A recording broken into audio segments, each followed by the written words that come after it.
बिस्मिल्लाहिर्रहमानिर्रहीम। Iqra बिस्मि रब्बिकल्लज़ी खलक़।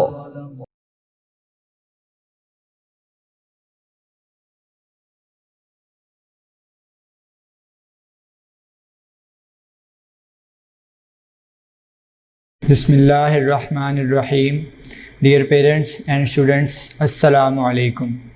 In the previous lecture, we studied types of variables and constants. In this lecture, we will start GW basic commands.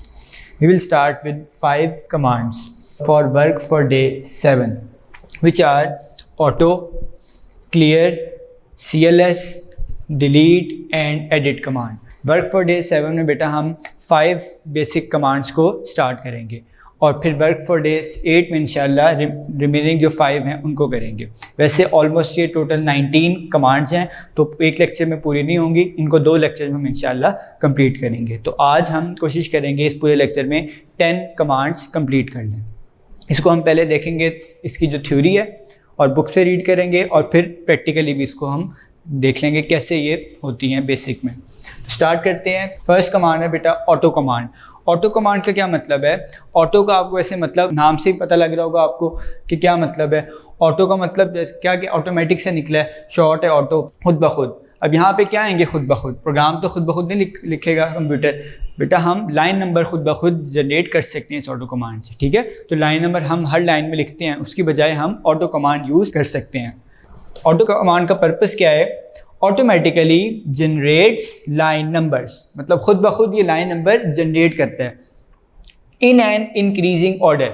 Increasing order मैंने आपको बताया था जब हम structure of basic programme पढ़ रहे थे, या हम देख रहे थे कि हम राइट कैसे करते हैं प्रोग्राम को स्टार्ट में चैप्टर के, कि ये कैसे लाइन नंबर चलते हैं इंक्रीजिंग असेंडिंग ऑर्डर में, ठीक है। मतलब इंक्रीज कर रहे हैं 10, 20, 30, 40 इस तरह ये आगे चलते रहते हैं, ठीक है। अब यहाँ पे उसने कहा है इंक्रीजिंग ऑर्डर, ये असल में इंक्रीजिंग ऑर्डर असेंडिंग ऑर्डर ही है, ठीक है, जो शॉर्ट वैल्यू से या स्मॉल वैल्यू से लार्ज वैल्यू की तरफ जाता है। एक बात मैंने नहीं लिखी, वो बुक में लिखी हुई थी, उसने लिखा हुआ है each time when the enter key is pressed. क्या मतलब? जब भी आप एंटर की प्रेस करेंगे ऑटो लिखने के बाद, पहले आप लिखेंगे ऑटो, फिर आप एंटर की प्रेस कर देंगे, तो क्या होगा? हर दफ़ा ऑटोमेटिकली लाइन नंबर जनरेट होगी। अब वो कैसे होगी, नंबर क्या होगा उसका, वो अभी हम देखते हैं एग्जांपल्स में और उसके सिंटैक्स में। एक बात मैं और बता दूं आपको, जो कमांड्स हमने पढ़नी है इस पूरे चैप्टर में, स्टेटमेंट्स भी पढ़नी है, कमांड्स भी पढ़नी है, वो बेटा उसमें 3 चीज़ें हम पढ़ेंगे। पहला होगा उसका पर्पस, उसके बाद सिंटैक्स और फिर एग्जाम्पल्स। किसी में उसने एग्जाम्पल नहीं दी हुई तो हम खुद ही करने की कोशिश करेंगे, और किसी में सिंटैक्स मेरे ख्याल सब में ही दिया होगा, क्योंकि सिंटैक्स से बगैर तो कुछ भी नहीं होता। आपको पता है सिंटैक्स होते हैं ग्रामेटिकल रूल्स जो हर लैंग्वेज के अपने होते हैं। तो यहाँ पे इसका जो बेसिक लैंग्वेज है, इसका जो सिंटैक्स है वो हम उस कमांड के लिहाज से देखेंगे, ठीक है। तो सबसे पहले हम देखते हैं ऑटो कमांड का सिंटैक्स। 2 सिंटैक्स हैं। अब एक से ज़्यादा भी सिंटैक्स हो सकते हैं बेटा, ज़रूरी नहीं हर कमांड के एक ही सिंटैक्स हो, कुछ के एक भी हैं, कुछ के 2 भी हैं, ठीक है। तो इसलिए ये डिपेंड करता है हर कमांड पे। सिंटैक्स पहला है बेटा ऑटो का, ऑटो आगे स्क्वायर ब्रैकेट में लिखा हुआ है लाइन नंबर। अब यहाँ स्क्वायर ब्रैकेट बेटा सिर्फ आपको समझाने के लिए है या डिफरेंस करने के लिए एक पार्ट और दूसरे पार्ट में कमांड के, ठीक है। कुछ कमांड के मल्टीपल पार्ट्स हो सकते हैं, तो उसमें डिफरेंस के लिए उसने स्क्वायर ब्रैकेट डाली हुई है। वैसे ये आप प्रोग्रामिंग में नहीं डालते, आप बगैर ब्रैकेट्स के काम करते हैं और हो जाता है। ये आपको समझाने के लिए सिर्फ उसने ब्रैकेट्स डाली हैं अभी, ठीक है। लिखने में करना है, प्रोग्रामिंग के वक्त टाइप करते हुए नहीं करना। Auto line number, line number आपको पता है हम बेसिक में लिखते ही सबसे पहले क्या है? Line number. उसके बाद फिर स्क्वायर ब्रैकेट स्टार्ट हो रही है और फिर डल रहा है कॉमा। कॉमा बेटा सेपरेट करता है 2 चीज़ों को जो एक कमांड में आ रही होती हैं। कुछ कमांड्स में एक से ज़्यादा चीज़ें होती हैं, मतलब आपने एक से ज़्यादा, इसको आप आर्गुमेंट भी वैसे कहते हैं, आर्गुमेंट तो होता है वैसे फंक्शन का, लेकिन आप यहाँ कह सकते हैं कुछ कमांड्स में एक से ज़्यादा आर्गुमेंट। अगर आर्गुमेंट नहीं समझ आ रही तो आप एक से ज़्यादा पार्ट्स इसको समझ लें, ठीक है। तो पार्ट्स को सेपरेट करने के लिए हमें कॉमा लगाना पड़ता है बीच में, ठीक है। लाइन नंबर, ये तो लाइन नंबर आपको पता है। कॉमा इंक्रीमेंट, इंक्रीमेंट क्या होता है? इंक्रीमेंट का वैसे मतलब होता है इजाफा, ठीक है। कहते हैं कितना इंक्रीमेंट तुम्हें लगा है या तुम्हारी सैलरी में कितना इंक्रीमेंट लगा है, इजाफा कितना हुआ है, ठीक है। तो यहाँ पे इजाफा है किसका? लाइन नंबर्स का। तो यहाँ इंक्रीमेंट का मतलब लाइन नंबर्स का इंक्रीमेंट, ठीक है। उसके बाद ये मैं समझाता हूँ अभी एग्जाम्पल से कैसे होता है ये। उसके बाद है बेटा एक और सिंटैक्स इसका, ऑटो डॉट। Auto dot. अब बेटा डॉट याद रखिएगा, जब फुल स्टॉप जिसको आप कहते हैं इंग्लिश में जो फुल स्टॉप लगाते हैं, डॉट कह लें इसको। ये बेटा काफ़ी कमांड्स में आपको नजर आएगा सिंटेक्स में, ठीक है। अभी हम ऑटो में पढ़ रहे हैं, मेरा ख्याल है एडिट में भी होगा जी, एडिट कमांड में भी है, काफ़ी कमांड्स में ये डॉट होता है हर कमांड के बाद। डॉट का मतलब होता है करंट लाइन। डॉट का मतलब क्या होता है? करंट लाइन, मतलब कि आप जिस वक्त टाइप कर रहे हैं वो लाइन आपकी, ठीक है। जो करंट लाइन होगी जिस पे आप टाइप कर रहे हैं वो होती है आपकी करंट लाइन। तो ये वाली जो कमांड्स हैं जिसमें डॉट हो, इसका मतलब है वो तब एग्जीक्यूट होती हैं या उनका सिंटेक्स उस लिहाज से है जब आप वो लाइन टाइप कर रहे होते हैं। यहाँ कहते हैं ऑटो डॉट।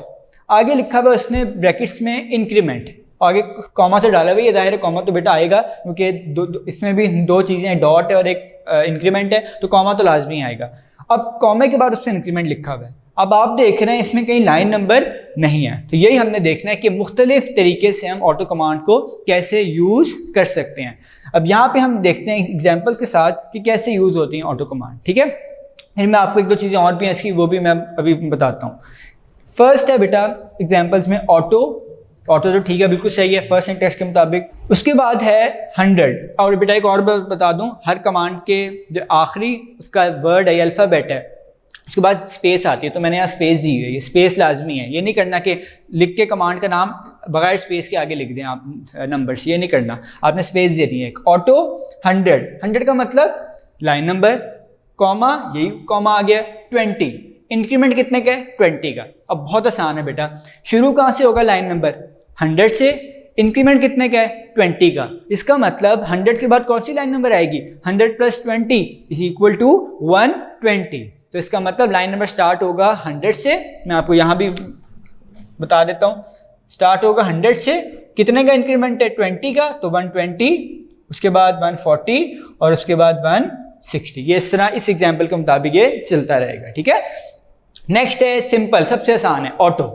ये बहुत ज़्यादा हम ये यूज़ करेंगे ज़्यादातर, ठीक है। ऑटो ये बेटा बाय डिफ़ॉल्ट है, मतलब अगर आप चाहते हैं जो बेसिक ने अपना बाय डिफ़ॉल्ट वैल्यूज़ रखी हुई हैं लाइन नंबर्स की और इंक्रीमेंट की, वो अप्लाई हो जाएंगी इस ऑटो से। मतलब सिर्फ अगर आप ऑटो लिखें और एंटर प्रेस कर दें, और ये सबसे आसान है, ये सबसे ईजी है। क्यों? क्योंकि ऑटो बाय डिफ़ॉल्ट जो है वो शुरू करता है लाइन नंबर 10 से, शायद मैंने आपको बताया था, और 10 का ही इंक्रीमेंट लगाता है। तो 10 का इंक्रीमेंट अगर लगे तो क्या बनेगा बेटा? ये 20, उसके बाद 30, उसके बाद 40, इस तरह ये सो ऑन कहाँ तक जाएगा? 65529 तक जा सकते हैं आप इसमें, ठीक है। ये हमने स्टार्ट में पढ़ लिया था इस चैप्टर के। तो बेटा ऑटो अगर आप सिंपल लिखेंगे तो ये बाय डिफॉल्ट क्या इन लाइन नंबर स्टार्ट करेगा? 10 से, और इंक्रीमेंट कितना लगाएगा? 10 का, ठीक है। ये एमसीक्यूज में भी आ सकता है कि बाय डिफॉल्ट इंक्रीमेंट कितना होता है जीडब्ल्यू बेसिक में? 10 का होता है इंक्रीमेंट। ये इसमें बुक में बात लिखी है, अभी हम देखते हैं इसको। नेक्स्ट बेटा थर्ड एग्जाम्पल है ऑटो, 50। अब ये जरा डिफरेंट एग्जाम्पल है, ये इस एग्जाम्पल ये सिंटेक्स से इससे थोड़ी सी मिलती जुलती है, बस डॉट नहीं है इसमें। अब बेटा अगर आप लाइन नंबर नहीं लिखते, आप इंक्रीमेंट लिख देते हैं। मैंने क्या किया है? ऑटो, ये स्पेस है थोड़ी सी, आगे डाले कॉमा और 50, इंक्रीमेंट मैंने लिख दिया, लेकिन मैंने लाइन नंबर नहीं लिखा। उसको ये नहीं बताया कि कहाँ से शुरू करना है लाइन नंबर, मतलब कहाँ से स्टार्ट करना है। इंक्रीमेंट बता दिया 50 का, 50 का, लेकिन ये नहीं बताया कहाँ से स्टार्ट करो। अब बेटा यहाँ क्या होता है कि जीडब्ल्यू बेसिक जो आपने लास्ट प्रोग्राम में या लास्ट आपने ऑटो में लाइन नंबर स्टार्ट किया होता है, उससे ये स्टार्ट करता है इस लाइन नंबर को, अगर आप लाइन नंबर नहीं लिखेंगे और इंक्रीमेंट लिख देंगे, ठीक है। दोबारा बात सुन लें, अगर आपने लाइन नंबर नहीं लिखा तो बेसिक लास्ट ऑटो कमांड में जो भी यूज हुआ होगा लाइन नंबर, उससे स्टार्ट करेगा और उसके आगे फिर उतना इंक्रीमेंट लगा देगा जितना आपने लिखा होगा। जहाँ इंक्रीमेंट लगाएगा 50 का, तो वो जो भी लाइन नंबर होगा लास्ट प्रोग्राम में, फर्स्ट करें मिसाल दे रहा हूँ मैं आपको, 70 है, अगर 70 है पिछले प्रोग्राम की लाइन नंबर, तो अगर 50 का इंक्रीमेंट लगाएंगे तो कितना बनेगा? 120। 70 + 50 = 120। तो 120 बेटा वो लाइन नंबर फिर लिख देगा। लेकिन ये डिपेंड करता है कि आपने पिछले प्रोग्राम में क्या लाइन नंबर दिया था, ये उससे लेगा रेफरेंस, ठीक है। ये हम बहुत कम यूज़ करते हैं, सबसे ज़्यादा हम ये बाय डिफ़ॉल्ट यूज़ कर लेते हैं, ठीक है, सबसे आसान है ये। नेक्स्ट है ऑटो डॉट, ये तो बहुत आसान है, ये मैंने आपको बताया भी है थोड़ा सा। ऑटो डॉट, अब यहाँ इंक्रीमेंट नहीं लिखा उसने। ऑटो डॉट का मतलब क्या है? ऑटो तो ठीक है कमांड है, डॉट करंट लाइन से जो भी लाइन नंबर बनेगा जिस पे आप लिख रहे हैं या उसमें आपने जो लास्ट लाइन लिखी है उससे वो ऑटो से इंक्रीमेंट लगाता जाएगा। कितने का? लिखा हुआ कोई नहीं है, इसका मतलब 10 का इंक्रीमेंट लगेगा। ठीक है, ये बात तुमसे सारी बुक में भी की हुई है, ये भी हम पढ़ते हैं। ये बेटा मैंने आपको काफ़ी बातें ऑटो की बता दी हैं। एक बात और सुन लें कि अगर आप बेटा कभी इस तरह होता है कि auto command same line number repeat कर देता है, मतलब पहले एक लाइन नंबर दिया हुआ है दोबारा वही आ जाता है। अब आपको पता है repetition of line number is not allowed, ये हमने देखा था स्ट्रक्चर ऑफ बेसिक प्रोग्राम में भी हमने देखा था। अब यहाँ पे फिर क्या होगा, जैसे ही वो बेटा रिपीट करता है लाइन नंबर तो ऑटो के साथ एक स्टेरिक का साइन आता है। स्टेरिक का साइन याद है आप लोगों को? मैंने बताया था ये स्टेरिक का साइन जो होता है, जो मल्टीप्लिकेशन का होता है, ये उस लाइन नंबर के साथ लिखा हुआ आ जाता है। लेकिन अगर आप इसको ख़त्म करना चाहते हैं तो आप सिर्फ एंटर की प्रेस करें और ये स्टेरिक का साइन ख़त्म हो जाएगा। ये अभी हम बुक से देखेंगे और कोशिश करेंगे अप्लाई भी करें, लेकिन अप्लाई में पता नहीं होता है कि नहीं, क्योंकि हम तो सही लाइन नंबर लिखेंगे। वो होता है तब जब आप सब कुछ ऑटो कमांड पे लिख दें, लेकिन मैं आपको रिकमेंड नहीं करूँगा कि आप ऑटो कमांड यूज़ करें स्टार्टिंग में जब आप बेसिक स्टार्ट कर रहे हो। ये उनके लिए ऑटो कमांड जो बहुत ज़्यादा यूज़ कर लेते हैं, जो एक्सपर्ट हो जाते हैं बेसिक के, वो फिर ऑटो कमांड यूज़ करते हैं बार बार उनको लाइन नंबर ताकि ना लिखना पड़े। ठीक है, तो एक बात और रह गई है, ऑटो कमांड को अगर हमने खत्म करना है, ब्रेक करना है, कैसे करेंगे बेटा? उसके लिए शॉर्टकट की है Ctrl+C, जो कॉपी की होती है ना सिंपल, यहाँ बेसिक में Ctrl+C ब्रेक की शॉर्टकट की है। तो आप Ctrl+C प्रेस करके आप ऑटो कमांड को ब्रेक कर सकते हैं। ठीक है, ये भी हम आज करके देखेंगे। तो ये था बेटा ऑटो कमांड की कुछ बातें रह गई हैं, वो हम बुक से देख लेंगे। नेक्स्ट है क्लियर कमांड। ये बहुत आसान कमांड है, सबसे शॉर्ट कमांड है इस बुक में। ठीक है, क्योंकि इसका सिंटैक्स भी बहुत इजी है और एग्जाम्पल भी उसमें बहुत इजी दी हुई है। क्या है इसका purpose? Sets the values of all numeric variables to 0। Clear का मतलब मतलब आप कोई चीज़ पढ़ी हुई उसको क्लियर करना है, हटा देना जगह से, या कोई आपने चीज़ रखी हुई आप कहते हैं उसको क्लियर कर दो यहाँ से, इसका मतलब है इसकी जो जो चीज़ें हैं इसको यहाँ से हटा दो। तो यहाँ पे sets the values of all numeric variables, तमाम न्यूमेरिक वेरिएबल्स की, ये आपको पता होना चाहिए न्यूमेरिक वेरिएबल्स लास्ट लेक्चर में मैंने बता दिया था सारा आपको। ठीक है, वो वेरिएबल्स जिनकी वैल्यू नंबर्स की होती है, न्यूमेरिक होती हैं, जो नंबर्स की फॉर्म में, उनको न्यूमेरिक वेरिएबल्स कहते हैं। Set the values of all numeric variables to 0 पे उनको कर दो सेट। ठीक है, क्लियर से क्या हो जाएगा, वैल्यू हो जाती है उनकी 0। अगर आपने कोई वैल्यू खुद से भी दी हुई है तो वो 0 हो जाएगी क्लियर करने से। String variables to null open. अब इसका क्या मतलब है कि जो स्ट्रिंग वेरिएबल्स होते हैं उनकी वैल्यू क्या हो जाती है, नल ओपन। मैंने आपको नल स्ट्रिंग बताया था और आपको मैंने एग्जांपल भी दी थी नल स्ट्रिंग की जब हम पढ़ रहे थे स्ट्रिंग के बारे में थोड़ा सा। ठीक है, ये आप लोग पिछले लेक्चर्स में देख लें। Null opened and closes all file क्या करता है, एक तो न्यूमेरिक वेरिएबल्स को कर देता है 0, स्ट्रिंग वेरिएबल्स को कर देता है नल ओपनड। नल ओपन का मतलब नल वैल्यू हो जाती है उनकी। ठीक है, एंड क्लोजेज ऑल फाइल, और तमाम फाइलों को क्लोज कर देता है जो भी ओपन होती है उस वक्त बेसिक में।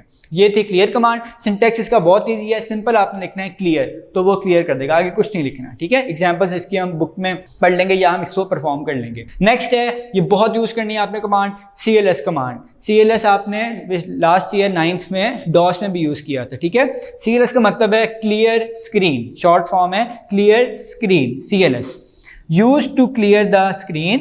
सिंटैक्स भी बहुत ईजी है, CLS। आगे उसने एक चीज लिखी हुई है N यहाँ है बेटा ऑप्शनल।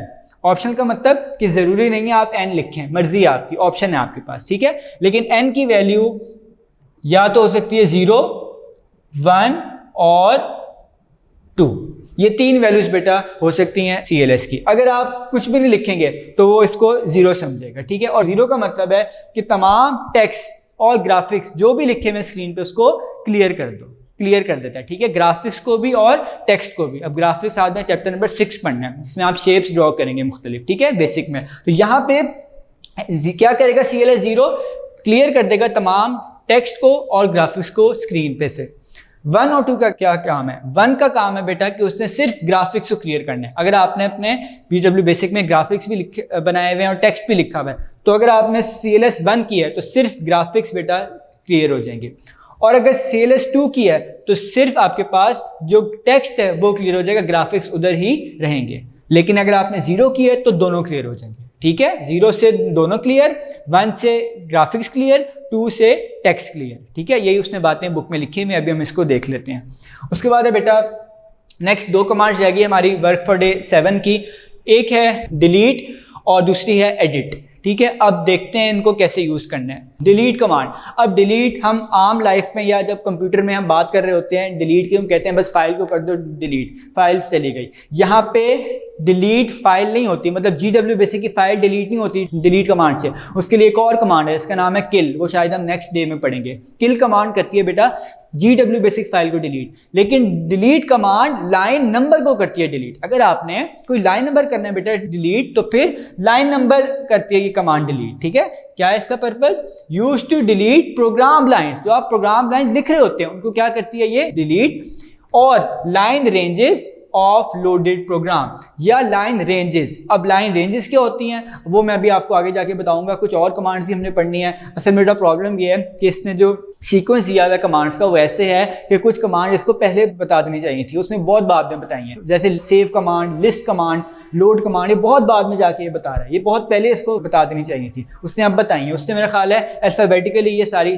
चीज़ें लेके चल रहा है, इस वजह से वो बहुत बाद में आती हैं फिर। ठीक है, लेकिन मैं आपको बता देता हूँ लाइन रेंजेस क्या होता है। बेटा जब आप रेंज देते हैं लाइन्स के, फर्ज करें आपका प्रोग्राम 100 लाइन्स पे है, ठीक है 100 लाइन्स पे, तो अगर आप कहते हैं मुझे फर्स्ट 50 लाइन्स को करना है सिर्फ डिलीट, तो ये लाइन रेंज दे रहे हैं आप, ठीक है 1-50, वो भी मैं बताता हूँ कैसे लिखते हैं।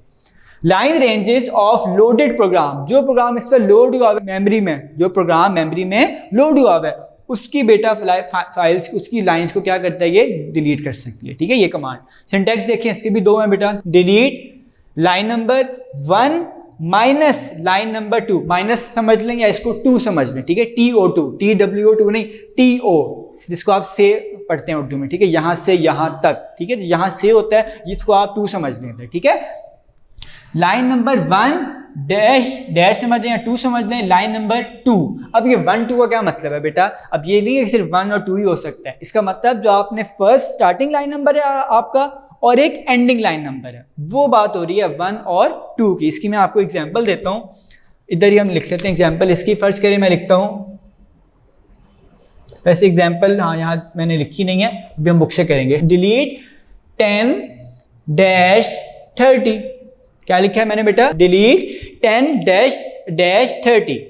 अब क्या मतलब है इसका? ये है लाइन नंबर 1 इस सिंटेक्स के लिहाज से, और ये माइनस साइन वही है जो मैंने डाला हुआ है, ये 2 साइन, और ये है लाइन नंबर आपका 2। ये स्टार्टिंग है, मैं एस लिख देता हूं, और ये है एंडिंग। इसका मतलब लाइन नंबर 10 से लेके 30 तक क्या हो जाएंगी, इससे डिलीट हो जाएंगी उस प्रोग्राम से। ठीक है, अगर उस प्रोग्राम में है वो लाइन नंबर, ठीक है, तो फिर इससे क्या हो जाएंगी ये डिलीट, पहले सिंटेक्स के मुताबिक। नेक्स्ट सिंटेक्स क्या है? डिलीट लाइन नंबर आगे डैश, मतलब खाली छोड़ा हुआ है, और ये 1 नहीं लिखा इधर, इसने क्यों नहीं लिखा बेटा? इसने ये लास्ट एंड इसका ओपन छोड़ दिया, इस तरह होगा ये। देखिए अगर मैं इसको इस तरह करूं, मैं दोबारा लिखता हूं, इधर यहीं लिख देता हूं, मैं इसको इसी को इरेज करता हूं, आपको शायद मान आए ना नजर, ये आप रिवाइंड करके देख लीजिएगा पहली वाली एग्जाम्पल।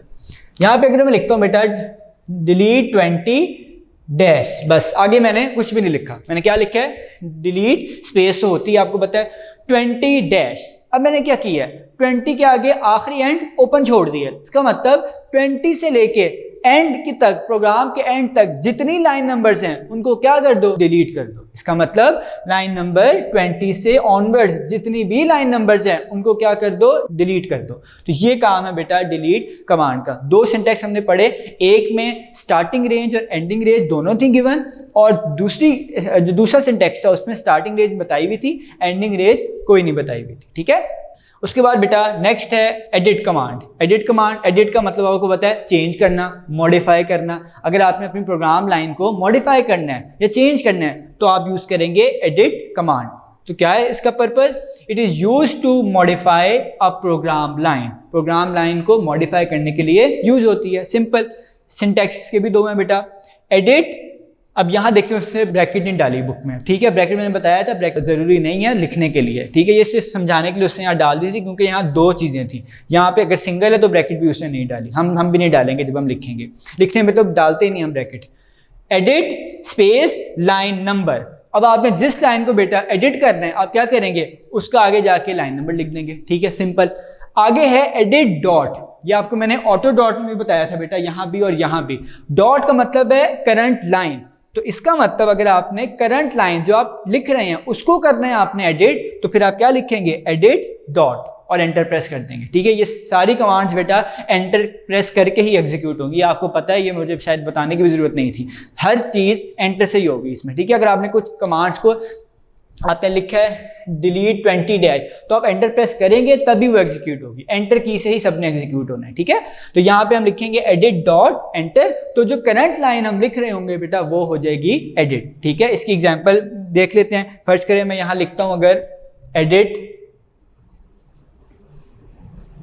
यहाँ पे लिखता हूँ मैं एडिट आगे स्पेस और 30, तो लाइन नंबर 30 क्या हो जाएगी बेटा, एडिट हो जाएगी। ठीक हो गया, अगर वो उस प्रोग्राम में है, जाहिर है आपने ये भी देखना है वो प्रोग्राम लाइन उस प्रोग्राम में हो, ये अगर नहीं होगी तो फिर वो कमांड नहीं रन करेगा। ठीक है, तो ये हमने बेटा वर्क फॉर डे 7 में 5 कमांड्स देखी हैं जो उसने सीक्वेंस में दी हुई थी बुक के। ठीक है, पेज नंबर मैं आपको बता देता हूँ, 19 से लेके पेज नंबर 21 तक हमने ये कंप्लीट कर लिया। इसमें काफ़ी चीज़ें शायद मैंने आपको नहीं बताई, वो सब समझ आएंगी जब हम प्रैक्टिकली करेंगे। ठीक है, उसी वक्त हम देखेंगे।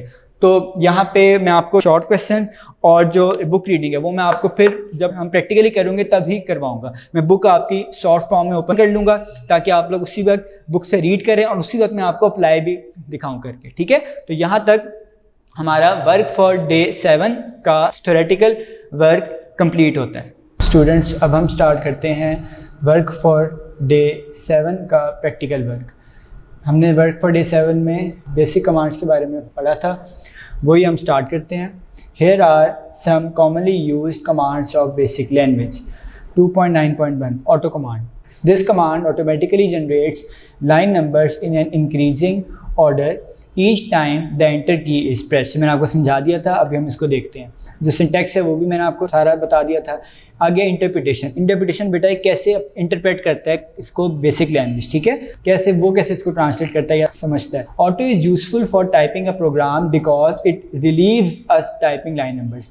रिलीव्स का मतलब सुकून देता है, मतलब हमें परेशानी नहीं होती कि हम बार बार लाइन नंबर लिखें। ठीक है, again and again, बार बार।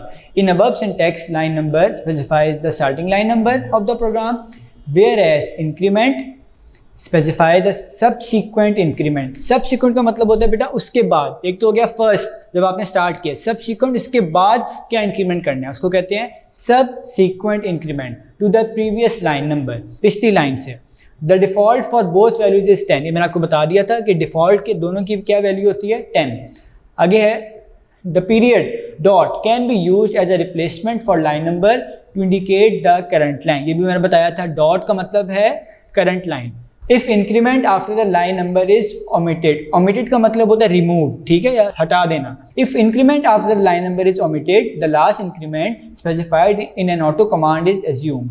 अगर आप बेटा इंक्रीमेंट रिमूव कर देंगे तो ऑटो कमांड जो लास्ट इंक्रीमेंट आपने किया होगा उसको वो एज्यूम करेगा। ठीक है, उसको वो समझेगा। If auto generates a line number that is already being used, अगर कोई ऐसी लाइन नंबर उसने जनरेट कर लिया जो पहले ही यूज हो चुकी है, and static appears, ये मैंने समझाया था आपको, static साइन आते हैं after the number to warn that any input will replace the existing line। इसका क्या मतलब होता है, मैंने बताया था static लाइन से बेटा जो इनपुट होगी करंट जो आपने लिखा होगा वो ओवरराइट हो जाएगा, जो एग्जिस्टिंग लाइन नंबर है वो ओवरराइट हो जाएगा उससे। देखें, after the number to warn that, warn करता है वो any input will replace the existing line. जो भी आप इनपुट उस वक्त करेंगे वो एग्जिस्टिंग लाइन से रिप्लेस हो जाएगा अगर आपका लाइन नंबर रिपीट हुआ है। However, pressing enter immediately after the static saves the line and generates the next line number। लेकिन इससे आप कैसे बच सकते हैं कि आप फौरन एंटर प्रेस करते हैं static के बाद, immediately after the static saves the line, line उससे सेव हो जाती है आपकी, and generates the next line number, और वो नेक्स्ट लाइन नंबर जनरेट हो जाता है। Auto is terminated bye entering control break और कंट्रोल सी। दो बेटा इसकी कीज हैं, कंट्रोल ब्रेक और कंट्रोल सी, ये दोनों कीबोर्ड पे मौजूद हैं। ब्रेक की भी होती है, पॉज ब्रेक लिखा होता है कीबोर्ड पे, और कंट्रोल सी सबसे आसान है। GW BASIC will then return to command level. ठीक है, अब बेटा ये इसकी एग्जांपल्स हैं, इसको अब हम अप्लाई करते हैं। हमने ओपन किया हुआ है GW बेसिक, आपको आ रहा होगा नज़र, मैं फुल स्क्रीन नहीं कर रहा, प्रॉब्लम ये फुल स्क्रीन की हो तो जाएगा XP में, लेकिन जब मैं दोबारा फिर मैं आपको साथ साथ बुक रीड नहीं करवा सकूंगा, मैंने आपको साथ साथ बुक से भी दिखाना है। मेरा ख्याल है आपको नज़र आ रहा होगा, ठीक है, बिल्कुल सही नज़र आ रहा होगा आपको। अब यहाँ मैं लिखता हूँ ऑटो, सबसे पहले सिंपल ऑटो लिखूंगा मैं, AUTO, आपको नज़र आ रहा होगा, मेरा ख्याल है इतना भी जूम किया हुआ मैंने। एंटर प्रेस करते हैं हम, अब देखें बेटा, एंटर प्रेस किया है तो आपके सामने क्या है, लाइन नंबर 10 आई है। इसके बाद मैं फिर प्रेस करूंगा, देखिएगा एंटर, अब क्या है, लाइन नंबर 20। इसका मतलब बाय डिफॉल्ट मैंने बताया था ऑटो कमांड 10 से शुरू करता है और इंक्रीमेंट कितने का होता है, 10 का ही, ठीक है। फिर एंटर प्रेस करते हैं, 30, 40, 50, ये इस तरह ये लाइन नंबर खुद ब खुद लिख रहा है। ये सिंपल ऑटो कमांड थी। अब मैंने इसको ब्रेक करना है, मैंने और कोई कमांड लगानी है, ऑटो की डिफरेंट सिंटैक्स यूज करना है। अब यहाँ ब्रेक करने के लिए मैं कंट्रोल सी प्रेस करूंगा, कंट्रोल सी। अब ओके का मतलब है बेटा, आपको याद है ओके मैसेज शो करता है डायरेक्ट मोड को या कमांड लेवल पे। सो यही बात की थी लास्ट में जो बुक से मैं आपको पढ़ा रहा था, देखिए उसने बुक में यही बात की है, GW BASIC will return to command level, वापस कमांड लेवल पे आ जाता है, ठीक है। अब हम देखते हैं कोई और सिंटैक्स, उसके लिए मैं करूंगा CLS। अब मैं करता हूं ऑटो, जो बुक में एग्जांपल है मैं वो कर रहा हूं, ऑटो 100 स्पेस दिया मैंने, देखें ऑटो के बाद स्पेस 100,20। अब देखते हैं कैसे होता है। स्टार्ट होगा बेटा ये 100 से और 20 का इंक्रीमेंट, देखते हैं। एंटर प्रेस करें, क्या लिखा हुआ है बेटा स्क्रीन पे, 100। अब फिर एंटर प्रेस में करता हूँ, 120, 140, 160, 180 और 200। ये इस तरह बेटा 20 का इंक्रीमेंट किया उसने, ठीक है। अब हम इसको भी करते हैं ब्रेक, कंट्रोल सी से दोबारा लिखते हैं ऑटो। और अब हम दूसरी एग्जांपल है, मैं आपको बुक से भी साथ साथ बता दूं। ऑटो ये हमने कर लिया, पहला generates line number 100, 120, 140 and so on. Auto generates line number 10, 20, 30, ये भी कर चुके हैं बेटा। अब ये वाला करते हैं, auto comma 50 generates line numbers starting from the line number specified in the last auto command with the increment of 50। अब देखते हैं बेटा क्या करते हैं। बेटा अब हम लिखते हैं ऑटो comma 50। अब यहाँ पे उसने बेटा क्या किया है कि हमें 0 से लाइन नंबर स्टार्ट किया उसने, ठीक है। अब आप कहेंगे सर 0 से क्यों किया है, आपने तो लास्ट में 100, 120 किया था, आपने बताया था कि लास्ट जो होता है वो उठाता है। अब प्रॉब्लम ये हुई बेटा कि हमने लाइन नंबर तो लिख दी है, लेकिन हमने उसके अंदर कोई प्रोग्राम लिखा ही नहीं, कुछ लिखा ही नहीं, तो इसलिए उसको नहीं पता चला कि ये प्रोग्राम था मेरा।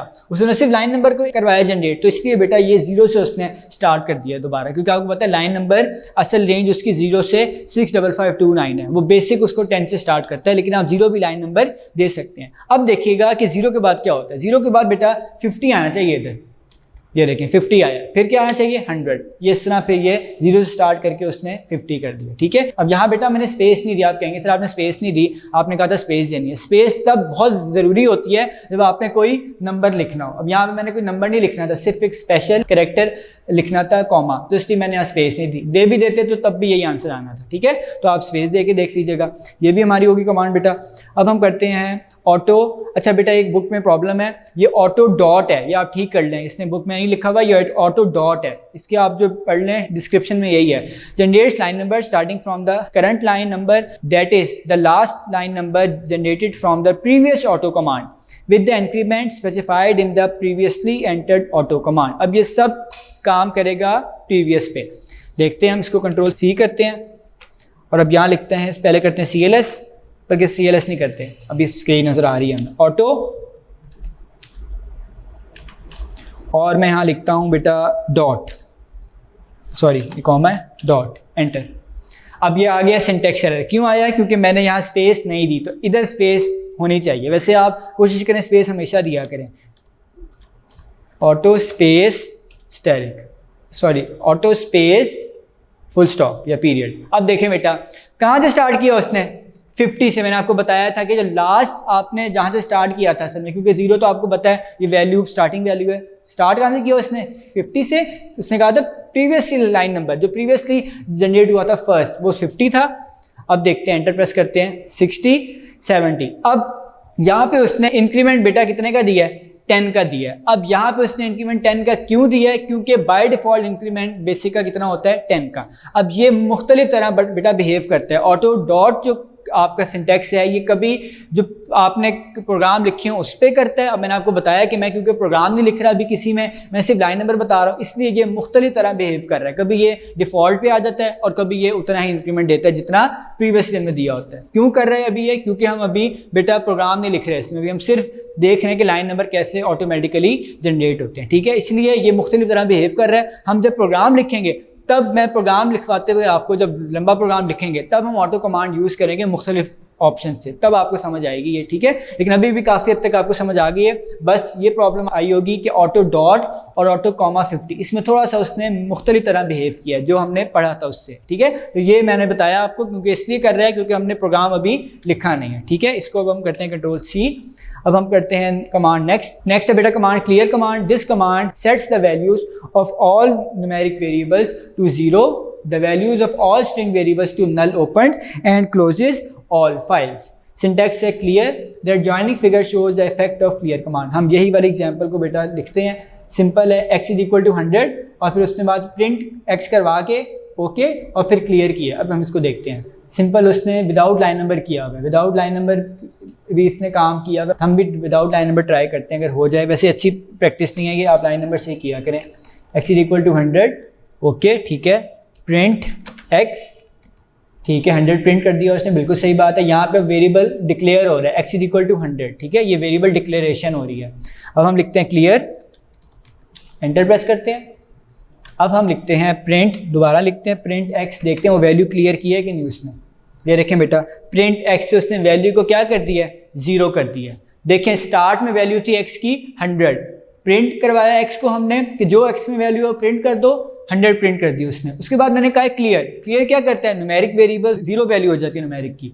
अब प्रिंट x मैंने दोबारा लिखा और आंसर क्या है 0। इसका मतलब उसने इस 100 वैल्यू को x वेरिएबल में से क्लियर करवा दिया, ठीक है। तो ये है क्लियर आपके पास कमांड। नेक्स्ट देखते हैं आगे CLS, ये तो हम बहुत बार कर चुके हैं। This command is used to clear the screen, ये बेटा मैं बता देता हूँ। हेयर n इज ऑप्शनल, ये भी बताया था मैंने कि 0 clears the screen of all text and graphics, 1 clears only graphics, 2 clears only text. इसको हम लिखते हैं CLS, अभी फिलहाल हमने 2 लिखा हुआ है ना, CLS 2 लिखते हैं ज़रा, एंटर। ये देखें 2 से क्या हुआ, तमाम टेक्स्ट क्लियर हो गया। अब अगर हम CLS 1 भी लिख दें तो क्योंकि ग्राफिक्स पहले ही नहीं है तो वो ओके उसने कर दिया, क्योंकि ग्राफिक्स है ही नहीं तो इसलिए वो अप्लाई नहीं करेगा। सिंपल CLS अगर 0 लिखें तो ये देखें इसने ये भी क्लियर कर दिया, सिंपल CLS लिखें तब भी क्लियर कर। तो इसलिए CLS इतना मुश्किल नहीं है यूज़ करना। आगे चलते हैं, नेक्स्ट है command delete command. This command is used to delete program lines और line ranges of loaded program. Syntax मैंने पढ़ा दिया था। अब ये बेटा एग्जांपल्स हमने देखनी है, इसके लिए ना हमें एक प्रोग्राम लिखना पड़ेगा। तो एक प्रोग्राम लिखते हैं सिंपल 2 नंबर्स को ऐड करने का, ठीक है। स्टार्ट करते हैं 10, लाइन नंबर 10 में लिखते हैं input enter first number A। Line number 20 में लिखते हैं इनपुट एंटर सेकंड नंबर और यहाँ लिखते हैं B। लाइन नंबर 30 में लिखते हैं sum is equal to A plus B। Line number 40 में लिखते हैं print sum is equal to sum, ठीक है। और लाइन नंबर 50 में लिख देते हैं एंड, ठीक है। अब बेटा हम क्या करते हैं, कमांड अप्लाई करते हैं, पहले करते हैं एडिट, पहले कर लेते हैं एडिट करके फिर हम करेंगे उसको डिलीट, ठीक है। अगर करेंगे डिलीट तो काफ़ी लाइन्स हमारी हो जाएंगी, पहली डिलीट।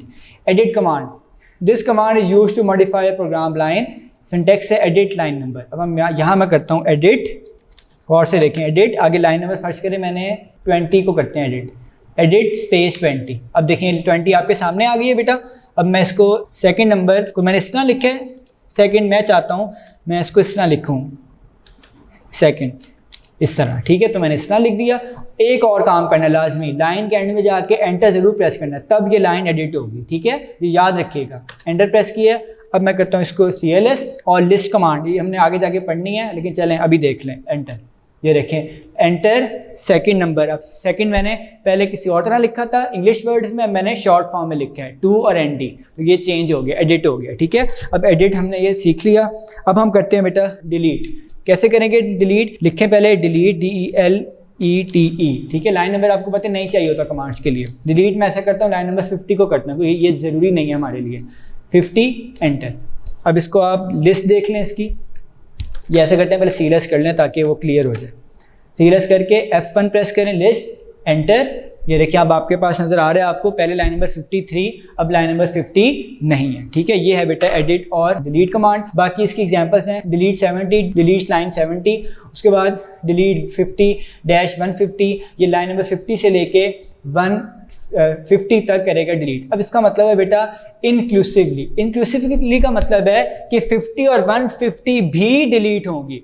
इंक्लूसिवली का मतलब क्या है कि 50 और 150 भी डिलीट हो जाएंगी। इंक्लूसिव मतलब इंक्लूड है इसमें। एक होता है एक्सक्लूसिव। एक्सक्लूसिव होता तो लाइन नंबर 50 और 150 ना होती, बाकी सारी हो जाती, उनके दो बीच में है, ठीक है। अगर है delete -80, deletes all lines from startup to including line 80, मतलब स्टार्ट से शुरू होगी जहां से प्रोग्राम स्टार्ट हो रहा है और लाइन नंबर 80 तक कर देगा delete, including. Delete 120 deletes all lines from line 120 to the end of the program. Ending range क्या है अब इसकी? End of the program. अगर आप क्वेश्चन लिखे हैं तो end of the program. Edit में देख लें interpretation, line number is the number of line program line which we want to edit, the period dot refers to the current line. Examples हैं बेटा, edit 140 displays program line number 140 for editing, आगे edit dot displays the current program line for editing, ठीक है। यहाँ तक हमारा हो गया।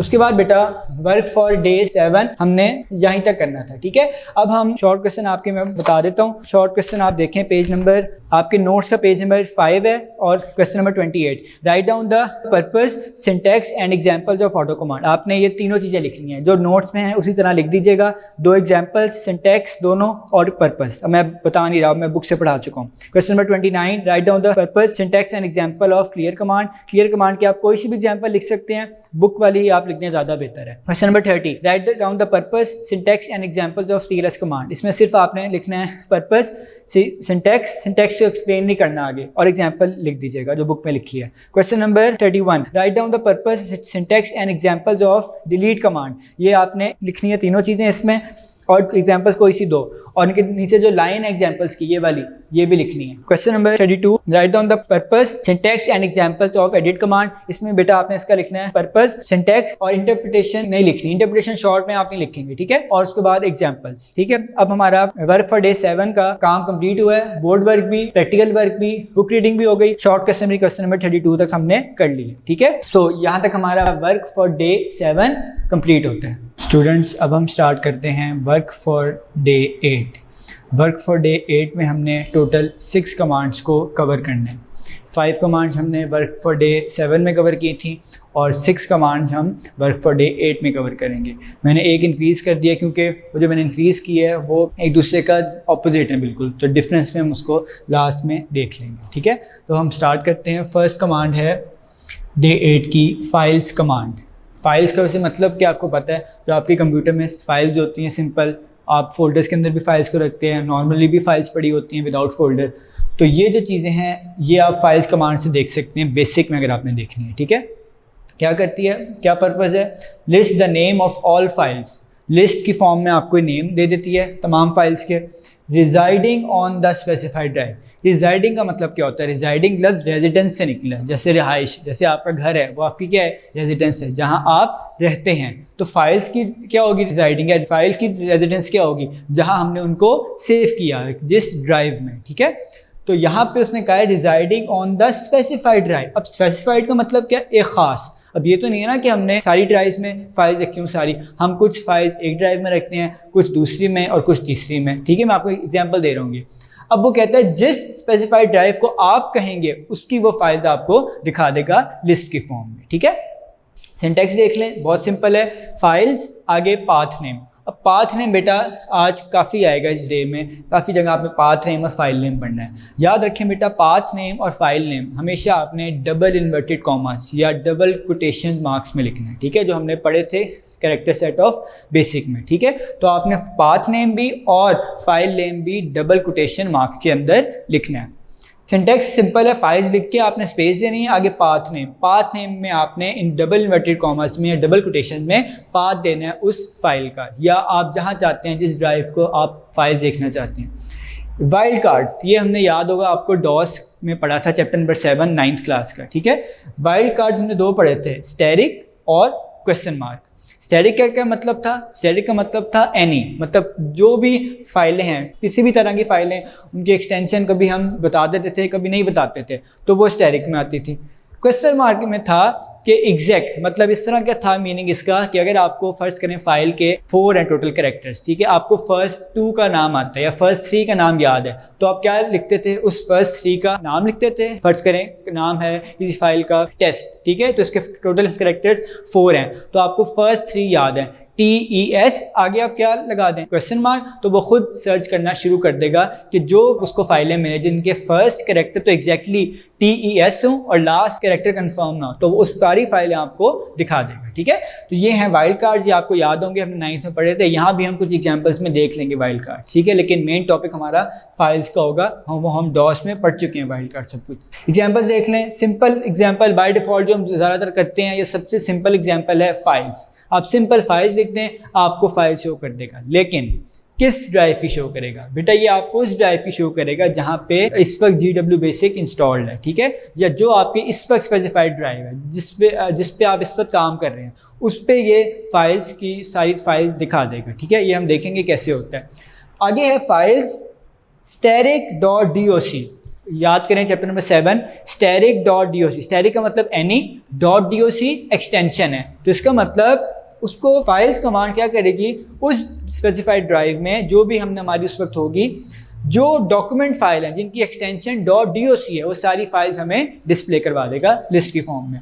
थर्ड एग्जांपल है फाइल्स d:\static.static। अब देखें यहाँ पे ड्राइव बता दिए पहले ही हमने कि अगर हम फर्स्ट करेंगे किसी और ड्राइव में भी हैं, हम EF ड्राइव में भी हैं, लेकिन उसने कहा है कि D ड्राइव में जाओ तुम, D:, ये आपको पता है ड्राइव को इस तरह लिखते हैं, D:\static.static। इसका क्या मतलब है? static.static बताया था मैंने, सबसे आसान है, मतलब तमाम फाइलें जिनकी कोई भी एक्सटेंशन हो, ठीक है, सारी फाइलें ले आओ जिनकी कोई भी एक्सटेंशन है, मुझे नहीं इससे खर्च की क्या एक्सटेंशन है, .static मतलब कोई भी एक्सटेंशन हो, सारी फाइलें ले आओ, ठीक है। ये है फाइल्स D:\static.static का काम, ठीक है। और भी कुछ एग्जांपल्स दी हुई हैं, वो हम बुक से जब रीड करेंगे और देखेंगे प्रैक्टिकली वो भी कर लेंगे। उसमें कुछ उसने एक वाइल्ड कार्ड की एग्जांपल दी हुई है क्वेश्चन मार्क वाली, ठीक है, उसने एक फाइल का नाम लिखा हुआ है MAR, उसके फर्स्ट 3 कैरेक्टर्स याद हैं और आखिरी कैरेक्टर वो उसको कंफर्म नहीं है, तो उसने फिर लिखा हुआ है MAR, आगे डाला हुआ है उसने ये साइन क्वेश्चन मार्क का, डॉट, आगे उसने एक्सटेंशन .static दी हुई, आई थिंक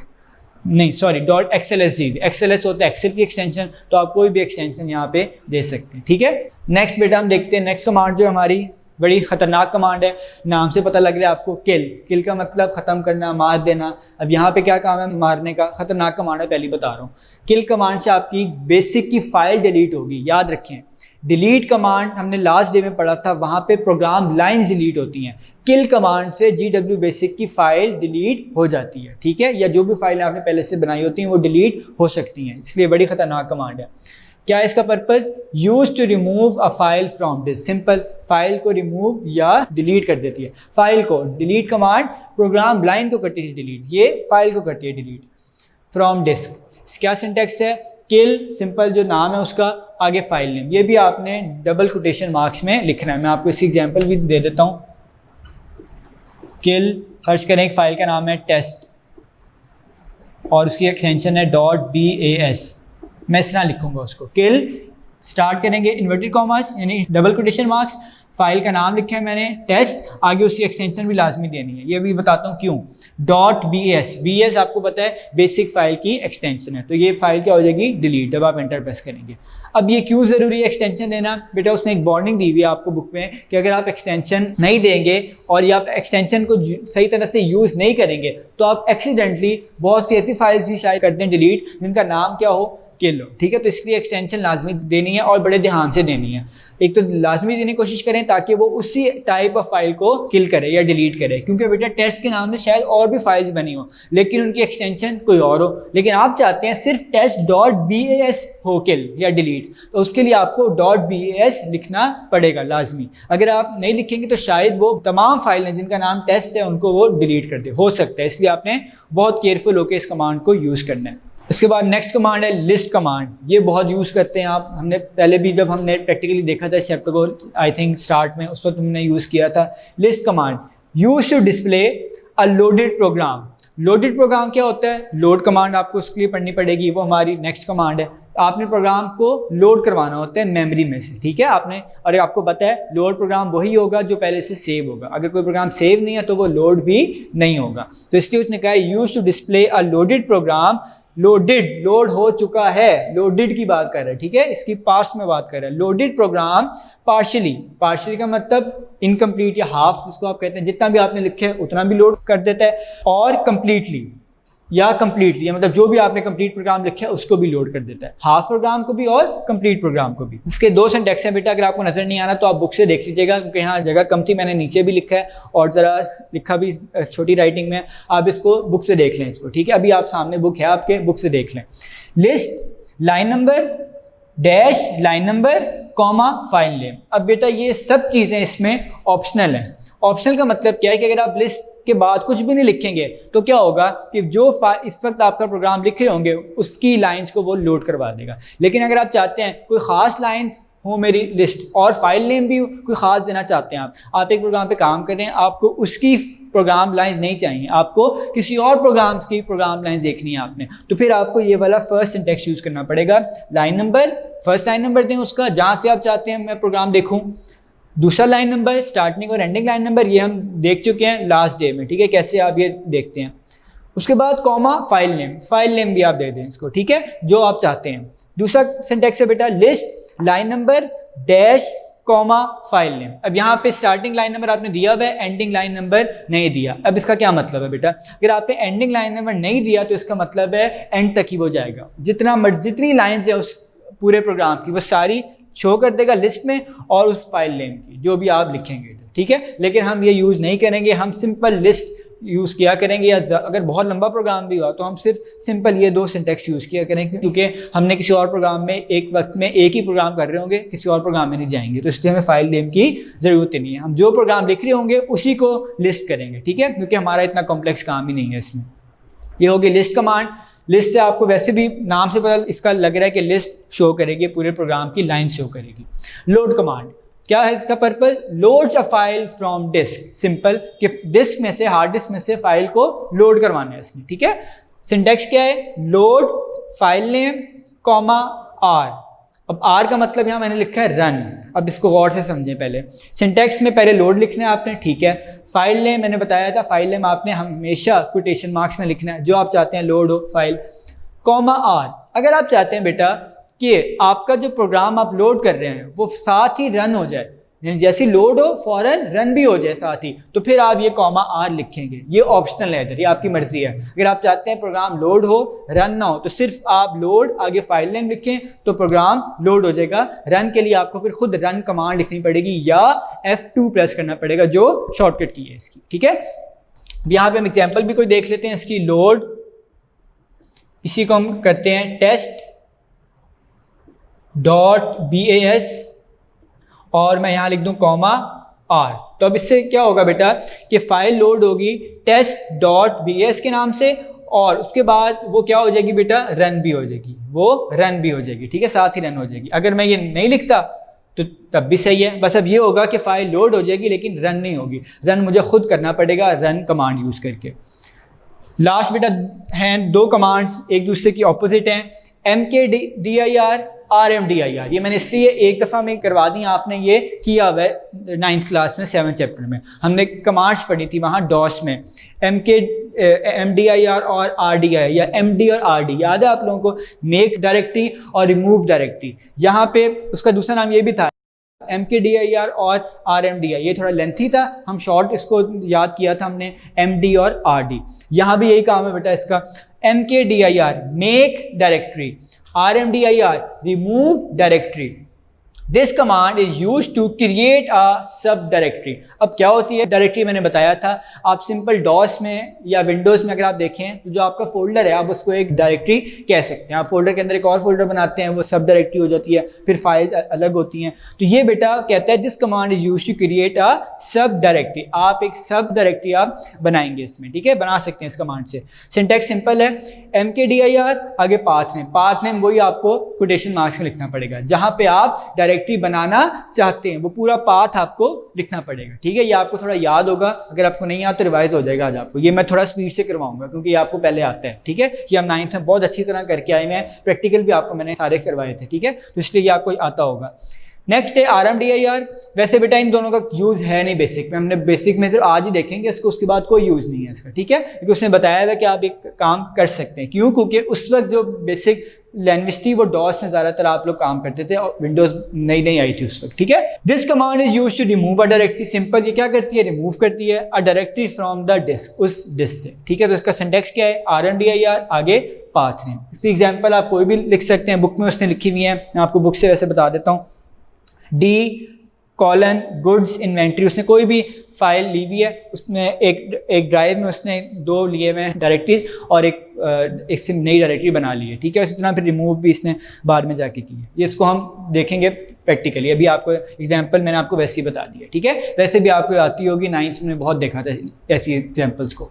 तो यहाँ बेटा हमारा टोटल 11 कमांड्स आज हमने वर्क फॉर डे 7 और वर्क फॉर डे 8 में कंप्लीट कर ली। ठीक है, अब ये मैंने सीक्वेंस में चला हूँ सिवाय इसके RMDIR के। MKDIR तक सीक्वेंस में फर्स्ट 10, RMDIR मेरा ख्याल है 13th कमांड थी जो मैंने पहले करवा दी है। ठीक है, बाकी जो कमांड रह गई हैं इंशाल्लाह वो हम नेक्स्ट करेंगे लेक्चर में, और साथ स्टेटमेंट्स भी हैं कुछ 2-3, वो भी हम साथ ही कर लेंगे जो इस पोर्शन की हैं। बाकी स्टेटमेंट्स इस चैप्टर के बाद में भी दी हुए हैं काफ़ी। ठीक है, बीच में कुछ ऑपरेटर्स के टॉपिक हैं, फिर दोबारा स्टेटमेंट्स आएंगे तो हम वो बाद में देखेंगे। ठीक है, तो इसलिए हम अगले लेक्चर में इंशाल्लाह रिमेनिंग कमांड्स और जो 2 स्टेटमेंट्स उसने दी हुई हैं ऑपरेटर से पहले वो कंप्लीट करेंगे। ठीक है, तो आज का लेक्चर हमारा डे 8 का जो थ्योरी का था टॉपिक वो हमने कंप्लीट कर लिया, जिसमें हमने टोटल 6 कमांड्स देखी। फाइल्स, किल, लिस्ट, लोड, MKDIR, RMDIR। अब हमने ये काम थ्योरेटिकली देख लिया, अब हम इसको प्रैक्टिकली देखते हैं। ठीक है, तो आज का हमारा वर्क फॉर डे 8 यहाँ कंप्लीट होता है। स्टूडेंट्स, अब हम स्टार्ट करते हैं वर्क फॉर डे 8 का बुक वर्क और practical work. 2.9.6 files command. This command is used to list the names of all files residing on the specified drive। ये मैं आपको समझा चुका हूँ बोर्ड पे, अब मैं आपको प्रैक्टिकली दिखाऊंगा। Syntax, files, path name. Interpretation देख लें बेटा इसकी। Path name is the optional parameter, ये मैंने बताया था ऑप्शनल है। अगर आप कुछ नहीं लिखेंगे तो जो इस वक्त ड्राइव स्पेसिफाई होगी उसकी फाइल्स आ जाएंगी। विच इफ ओमिटेड, अगर आप रिमूव कर दें, the command list all files in the current directory of the selected drive. Wildcards such as asterisk and question mark can also be used in the path name. Question mark is used to match any characters in the file name or extension, ये आपको पता है match करता है characters को। Asterisk is used for any file name or extension, ये मैं समझा चुका हूँ आपको, 9th में भी आपने देख लिया था। एग्जाम्पल्स देख लें। Files, list all files in the current directory of the selected drive. Files static.doc, list all files whose extension is doc. Files d:\static.static, list all files on the D drive with any extension, ये मैं समझा चुका हूँ आपको। Files mar?.xls, list all files, कौन कौन सी, whose extension is xls, whose name consists of 4 characters. First 3 characters of their names are MAR and the 4th character could be any, कोई भी हो सकता है। ठीक है, अब हम इसको प्रैक्टिकली देखते हैं। सबसे पहले सिंपल देखते हैं। अब आप ये देख रहे हैं, मैंने बताया था आपको जैसे कि अब जो फाइल्स आई हैं वो सिर्फ बेटा इसी ड्राइव की आई है जहाँ पे GW बेसिक इंस्टॉल है और जहाँ पे अभी हमने कोई भी फाइल सेव नहीं की, क्योंकि मैंने अभी जो प्रोग्राम भी बनाया था डे 7 का उसको अभी तक मैंने सेव नहीं किया था, इसलिए वो फाइल नहीं आ रही। ठीक है, मैं उसको एक बार सेव करके आपको दिखा भी देता हूँ। ठीक है, हम करते हैं लिस्ट और इस फाइल को हम सेव बेटा कर लेते हैं। सेव हमने आगे जाके पढ़ने इसलिए परेशान ना हो। sum.bas और इन्वर्टेड कॉमा क्लोज, एंटर।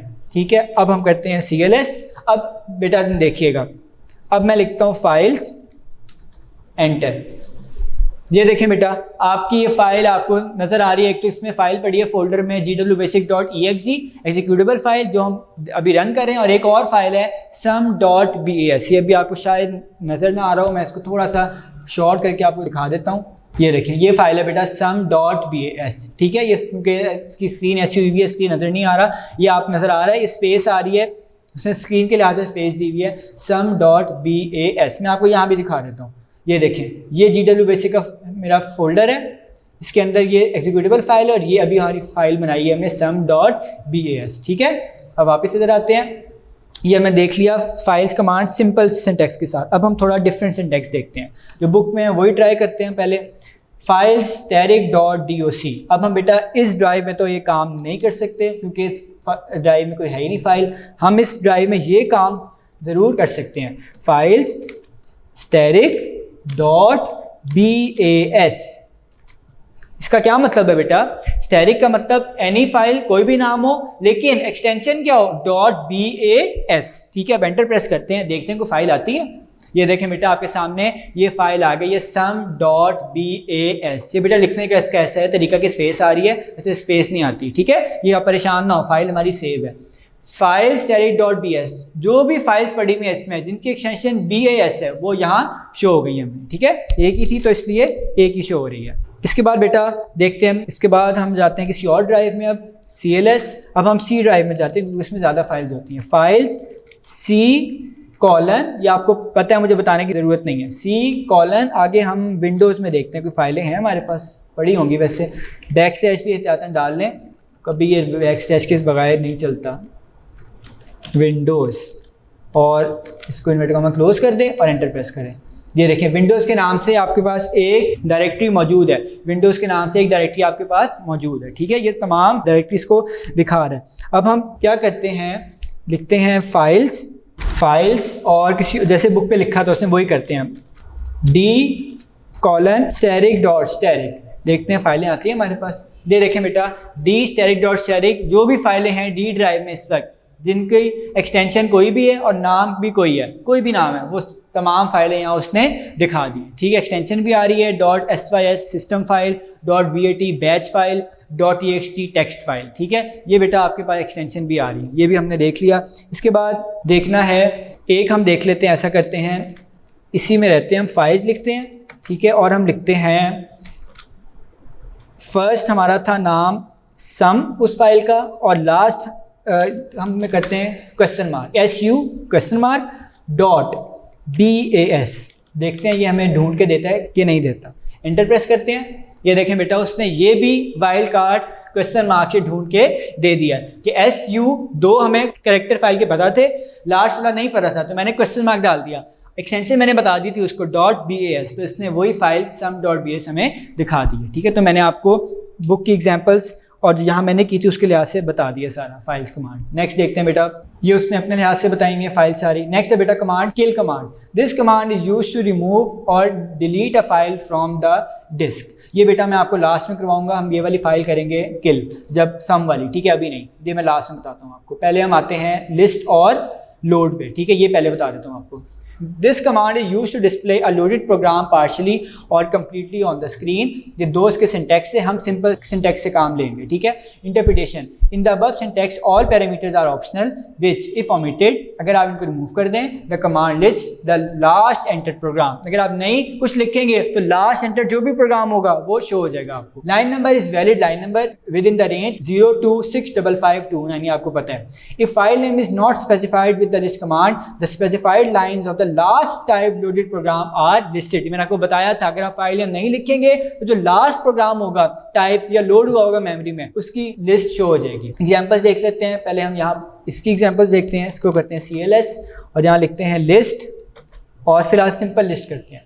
ये देखें, ये जो अभी प्रोग्राम था मेरा लोडेड प्रोग्राम, ये मेरे सामने शो हो गया। ठीक है, list all line in the program, list -20, list lines of the program up to line number 20। यही हम यहाँ करते हैं, लिस्ट स्पेस -20। अब बेटा देखें, पता चला फर्क आपको, स्टार्ट से शुरू किया उसने इस प्रोग्राम की और लाइन नंबर 20 तक बेटा सिर्फ हमें लिस्ट दिखाई है। अब हम इसको चेंज करते हैं, हम करते हैं लिस्ट माइनस और इसको कर देते हैं हम 30 करते हैं जरा। अब देखें फर्स्ट 3 लाइन्स आ गई हैं। ठीक है, ये आपको समझ आ गया। नेक्स्ट है 10-20, ये भी अभी कर लेते हैं हम, लिस्ट 10-20। ये देखें 10 और 10 से लेके 20 तक आ गई लाइन्स।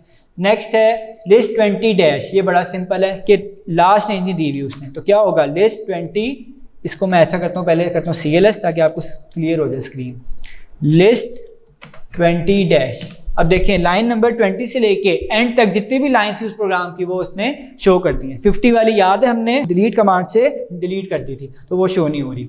इसके बाद है बेटा load command. This command loads the file from disk to memory. Load file name R, file name is the name of the file to be loaded. If the R option is used with load command, the program runs after it is loaded। ठीक है, program run होता है load होने के बाद। Load dfact.bs, अब हम इसको लोड करते हैं पहले इस प्रोग्राम को अपने, ठीक है। इसको हम करते हैं cls load लोड, इसका नाम था sum.bas और मैं कॉमा डाल के R भी लिख देता हूँ, देखते हैं क्या होता है। मैं चले स्मॉल r ही लिखता हूँ ताकि आपको प्रॉब्लम ना हो। देखें स्मॉल r लिखे हैं तो उसने लोड तो करवा ही दिया था, उसने साथ का है रन भी करवाया मैंने, तो अब रन भी कर लेते हैं इसको। चलें देख लेंगे 1 2 सम आंसर आ गया हमारा 3। तो इस तरह हमने बेटा लोड करवा के देख लिया। अब हम सिंपल लोड करवाते हैं। लोड, इसको मैं कैपिटल में लिख देता हूँ, लोड sum.bas, ठीक है। अब मैंने रन नहीं करवाना, एंटर, ओके हो गया, लोड हो गया। लेकिन अभी शो कैसे होगा प्रोग्राम, जब हम लिस्ट निकालेंगे, लिस्ट लिखेंगे या F1 की प्रेस करें तो ये हमारे पास प्रोग्राम की लिस्ट भी आ गई है, ठीक है। तो लोड भी हमने ये देख लिया। Loads the file name fact.bs from D drive.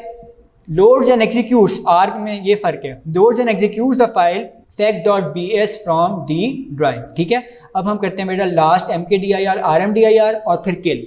This command is use to create a sub directory. Syntax हमने देख लिया था। Interpretation, path name identify the location where the sub directory is created. It is a string expression that should not exceed 63 characters. ये मैंने आपको बात नहीं बताई थी बेटा कि इसकी रेंज कितनी है एक्सप्रेशन की, जो आप इस पाथ नेम में लिखेंगे उसकी रेंज है बेटा 63 कैरेक्टर्स, इससे ज़्यादा नहीं आपने करना। अब क्या होते हैं कैरेक्टर्स, ये मैं आपको पहले भी बहुत बार समझा चुका हूँ, ठीक है। अब हम इसको ट्राई करते हैं। अगर हम यहीं बनाएं, इसको करते हैं cls mkdir, आगे हम लिखते हैं पाथ हम ऐसा करते हैं इसी ड्राइव में, ई ड्राइव में हम एक फ़ोल्डर बनाते हैं GW बेसिक के अंदर एक फ़ोल्डर बना देते हैं टेस्ट का और एंटर प्रेस करते हैं।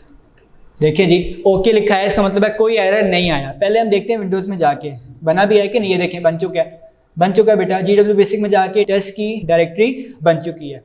इसको किस तरह करना है चेक, फाइल्स में जाके इसको करना चेक। ये देखें फाइल्स में हमने टेस्ट किया, एक डायरेक्टरी इसलिए dir लिखा हुआ है, हमने एक mkdir से डायरेक्टरी भी बना ली है, ठीक है। आप रिवाइंड करके देख लीजिएगा मैंने पाथ कैसे लिखा है, ठीक है। ये पाथ लिखा था मैंने mkdir e:\GW basic /test। ये आपको सारा 9th में मैंने समझा दिया था बहुत अच्छी तरह। अब इसको हम करते हैं rmdir, ठीक है। ये मैं भी करवा रहा हूँ, बाद में पढ़ा दूंगा। rmdir e:\GW basic /test, enter, okay. अब ये होगी डिलीट। ये देखिए यहाँ से होगी डिलीट और फाइल्स में जाके भी आप एक बार देख लें कि ये डिलीट हो गई है जी, फाइल में से भी ये डिलीट हो चुकी है, ठीक है। तो हमने ये दोनों कमांड्स देख ली हैं। ये mkdir है और पेज नंबर 25 पे आई थिंक rmdir है। This command is used to remove or delete a directory from the disk. Syntax rmdir path name. The path name is the path of an existing directory which should not exceed 63 characters. ये वही बात है जो वहाँ थी। The directory to be deleted must be empty. Otherwise an error message will appear. ये हमने 9th में बात पढ़ी थी बेटा कि अब जब आपने किसी डायरेक्टरी को रिमूव करना है तो उसको एम्प्टी खाली होना चाहिए, ठीक है, तब वो होगी डिलीट। अगर कुछ पहले फाइलें पड़ी होंगी तो पहले उन फाइलों को करें डिलीट, फिर होगी डायरेक्टरी डिलीट। आगे एग्जाम्पल में उसने अपनी एग्जाम्पल दी हुई है, हमने अपनी एग्जाम्पल कर ली है, ठीक है। अब आते हैं बेटा हम लास्ट कमांड जो रह गई थी हमारी, जो छोड़ दी थी हमने खतरनाक कमांड, किल कमांड। अब हम इस प्रोग्राम को करेंगे kill. This command is used to remove or delete a file from the disk. Kill file name. Kill command is used to delete all types of file, तमाम file delete हो जाती हैं। Example, अब example में बेटा हम पहले इसको करते हैं डिलीट। cls यहाँ पे लिखते हैं हम किल, यहाँ पे लिखते हैं हम किल स्पेस, फाइल नेम देते हैं, बड़े ध्यान से देना है, sum.bas और इसको क्लोज कर दें, bracket inverted comma close, enter press कर दें। ओके, अब हमारी फाइल डिलीट हो चुकी है। कैसे पता चलेगा? सबसे आसान तरीका यहाँ से देख लें, ये देखेंगे फाइल यहाँ पे नहीं है, ठीक है, GW बेसिक में। एक और है तरीका देखने का, फाइल्स लिख लें। अब देखें कोई भी फाइल आपके पास नहीं है, ये तो फाइल आपको पता है तो एग्जीक्यूटेबल फाइल है, sum.bas वाली फाइल मौजूद नहीं है। ठीक है, तो हमने फाइल को किल भी करना सीख लिया। लास्ट में है be careful while using kill command, always specify the file names extension when using the kill command, you may lose your data accidentally while using this command. ये मैं आपको सारा समझा चुका हूँ, आप डेटा लूज कर सकते हैं अगर आप एक्सटेंशन या फाइल नेम सही नहीं देंगे। ठीक है, तो अब हम आते हैं शॉर्ट क्वेश्चंस पे बेटा। Question number 23, write down the purpose, syntax and examples of files command. या आप एग्जांपल्स लिखेंगे कोई सी दो फाइल्स की और सिंटैक्स और purpose. Write down the purpose comma syntax and examples of kill command, या आपने लिखना है उसका पर्पस, एग्जांपल्स और syntax. Question number 25, write down the purpose, syntax and examples of list command. इसमें भी बेटा आपने यही काम करना है जो बुक में किया हुआ है, सिर्फ दो एग्जांपल्स लिख लीजिएगा। Right question number 26, write down the purpose, syntax and examples of load command. ये भी आपने बेटा इसका पर्पस, सिंटैक्स और एग्जांपल्स लिखनी है, जो बुक में दो हैं वही लिख दीजिएगा। एक में आर है और एक में आर नहीं है। Question number 37, write down the purpose, syntax and example of mkdir command. यहाँ एक ही एग्जांपल लिखनी है आपने, वो जो बुक में लिखी हुई है। क्वेश्चन नंबर 30, अब मैं आप बताता हूँ क्वेश्चन नंबर 40 पहले, क्योंकि बीच वाले दो बेटा हमने कमांड अभी नहीं पढ़ी। Question number 40, write down the purpose, syntax and example of rmdir command. ये भी बेटा आपने बुक वाले उसी तरह लिखना है। ठीक है, तो यहाँ तक हमारा वर्क फॉर डे 8 का भी प्रैक्टिकल वर्क कंप्लीट हुआ और आज का लेक्चर भी यहाँ हमारा कंप्लीट होता है। इसकी प्रैक्टिस ज़रूर कीजिएगा। 11 कमांड्स हमने पढ़ी हैं, घर में ज़रूर प्रैक्टिस कीजिएगा इसकी। ठीक है, आज का लेक्चर हमने इतना ही रखा है, आगे हम पे नेक्स्ट कमांड्स और स्टेटमेंट्स को कंप्लीट करेंगे नेक्स्ट लेक्चर में। तो आपको कोई भी प्रॉब्लम हो तो आप हमारे स्कूल के दिए गए व्हाट्सएप नंबर पर हमसे रब्ता कर सकते हैं। आज का लेक्चर हम इधर ही कंप्लीट करते हैं। अल्लाह हाफिज़।